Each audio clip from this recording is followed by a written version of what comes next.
Hi everyone, Michael and Jamie here, back with another top 5. And today we're going to be talking about the top 5 retirement surprises that nobody talks about. So let's talk about it. Let's jump in.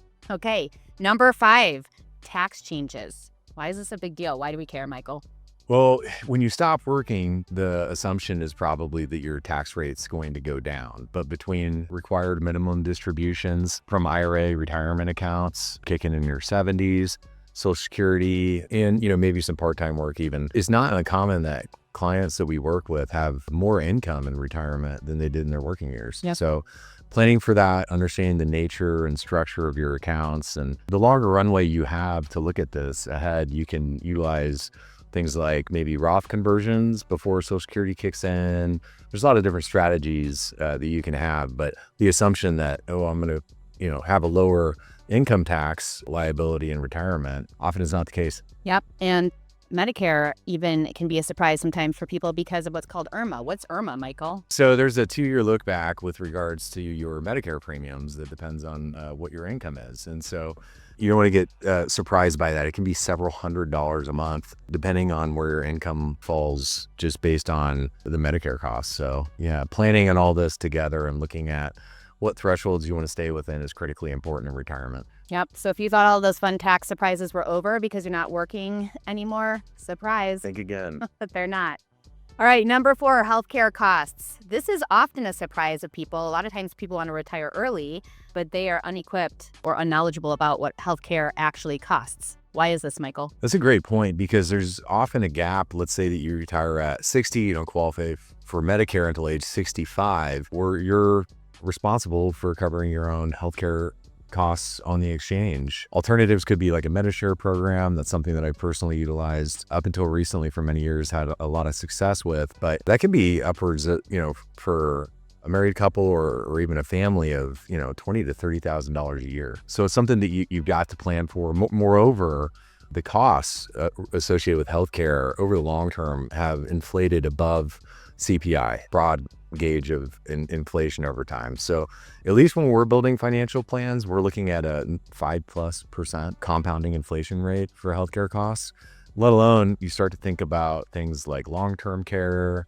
expenses further down the road. There's lots planned for when it comes to healthcare in retirement. Yeah, and healthcare has gotten more expensive more quickly. So that inflation rate that Michael just told you that we build into our plans, which is just higher than 5%. The only thing that supersedes that is higher education costs going at above 6%. But healthcare is rising. The healthcare costs, is rising higher and more quickly. Yeah. So Got to plan for it. be prepared. Number 3, adult children returning home. Michael, what do we have to say about this? We've done a couple videos recently about this, so I won't belabor the point, but we all want to help our kids, okay? And it is hard to get started, particularly for, young folks getting their career going. And so, we want to help our kids, but, when they do come back home, there's additional expenses that we're going to incur for that, eating out of the fridge, and, maybe we're helping them get on their feet. It's something that we want to plan for. And so, Jamie, I think you have some data points on there. Maybe we could share on this, because this is extremely common. In fact, I think for most people, as a baseline planning, as long as they want to help their kids get started, which most of the people we talk with, that's part of their goals. This is an important part of the planning process. Yep. So a 2026 poll conducted for Thrivent Financial found that nearly half of current boomerang parents report having at least one area of their finances impacted by their adult child returning home. Over 4 in 10 say they're willing to cut personal spending to support their child. And nearly 1 in 5 would reduce their own savings or retirement contributions. The second stat is 3 in 10 young adults aged 27 to 35 who haven't bought a home say they don't expect to ever purchase one, a sign that housing affordability is reshaping family living arrangements long term. That's astounding, because the American dream for so long was you buy a home, right? White picket fence, you have 2.5 kids, you get a career that has a good pension. I mean, the American dream is really changing, and we're doing that in young adults. I think increasingly for the baby boomer generation, what I'm sensing, especially relative to 5 to 10 years ago, as their kids have grown and gotten in the workforce, is an increase in the importance of the goal of helping their kids get launched. Yeah. And so putting some dollar amounts, quantifying that, being generous enough to the extent that they're able to maintain their current standard of living and their personal retirement goals is something that we want to consider. Interesting. Yeah. So this could be a retirement surprise. You may have kids moving back home. Be prepared. Number 2, purpose after work. So this is one we can often find with clients who are approaching retirement is a loss of identity. What does that look like after retirement, Michael? So this is a great point. There's a lot of data around having you're retiring to something rather than from something. Yeah, you might leave work, but there's some underappreciated aspects for this or around this. For instance, when you go to work, you've got a social community, people that you can talk to, be around. Having that social aspect in place, when you retire, there's huge numbers of studies that have shown that leads to higher quality of life. And so if part of that, comes from work and then goes away, making sure that you've got social support, family, friends that you can spend time with and in purpose in your life, what you're going to be able to contribute, you're done working, but you're not done contributing, right? And so understanding what that looks like and where you can derive meaning from the things that you're doing day to day is really important. Yeah.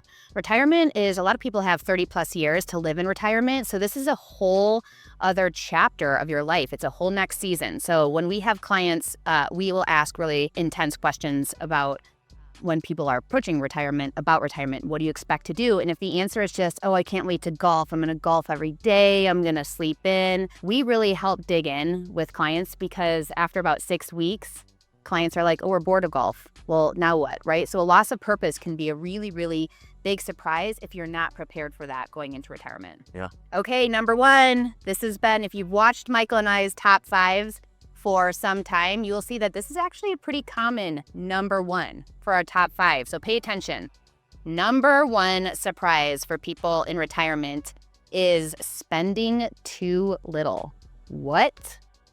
Well, this is one where the vast majority of the people that we work with diligently saved and worked, throughout their entire career. Shifting gears from that to actually spending down assets is very uncomfortable. This is one where, at least for the people that we work with that have, a sizable net worth, for them, we want them to have the confidence that, hey, you can take those trips with the family. You can be more generous than you thought you could. And that's where I think having a plan in place and being able to illustrate every year of their life in retirement, that we can look at the cash flows, how we're planning around that, can help instill confidence to, the two ends of the spectrum. 1, you don't want to run out of money, right? That's everyone's worst fear. 2, you don't want to get to the end of your plan and look back and say, I wish I would have, traveled more while I was healthy and able to enjoy that. Been more generous to my kids, right? Yeah. And a lot of these top 5 are interconnected, right? Because enjoying yourself in retirement, being generous, yeah, we got a plan for the healthcare costs. Yes, we've got a plan for, the boomerang children, but your prime living, is at least as far as your ability to travel and do those kinds of things, is early on in retirement. And so embracing that and not underspending, so to speak, can really increase the quality of life, which is, at the end of the day, that's what we're all here to help our clients with as best we can. That's right. So if you are afraid of outliving your money, if this is one of your biggest fears approaching retirement, or maybe you're in retirement and this is still a big fear of, hey, I have to really penny pinch, I can't spend any money here, I have to spend the smallest amount possible, please talk to a financial advisor. Have them do a full financial plan for you. Put the math down, put the numbers in writing so you can see, oh, actually, I do have a little grace here. I've got some cushion. I actually can spend a little bit more money. And then start having a discussion. What would I like to spend that money on?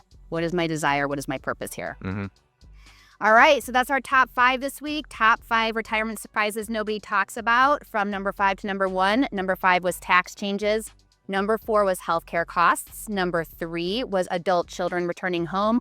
Number 2 was purpose after work. And number 1 was spending too little out of fear. Thanks for joining us, everyone.